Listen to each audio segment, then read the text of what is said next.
పొంగులేటి కొడుకు పెద్ద కేసులో ఇరుక్కున్నాడు. ఈయనను ఇరికించిండ్రా లేకపోతే ఇరుక్కున్నాడా? ఇది గమనించాలి. ఎందుకంటే ఈ మధ్యన పొంగులేటి చాలా వార్తల్లో వస్తున్నాడు. ఎమ్మెల్యేలతోని పార్టీ మారతాడని, బీజేపీలోకి ఒక షిండేలాగా మారతాడని రకరకాలుగా ఊహాగానాలు వస్తున్నాయి. మరి ఈ సడన్గా ఈ వార్త చూస్తే ఏమనిపిస్తుందంటే పొంగులేటిని ఇరికించిండ్రా అనిపిస్తున్నది.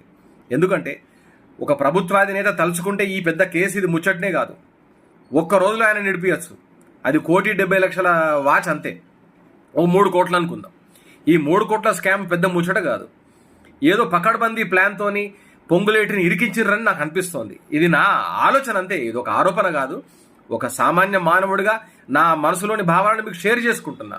ఎందుకంటే పొంగులేటి అనే వ్యక్తి నేడు వార్తల్లో వ్యక్తి.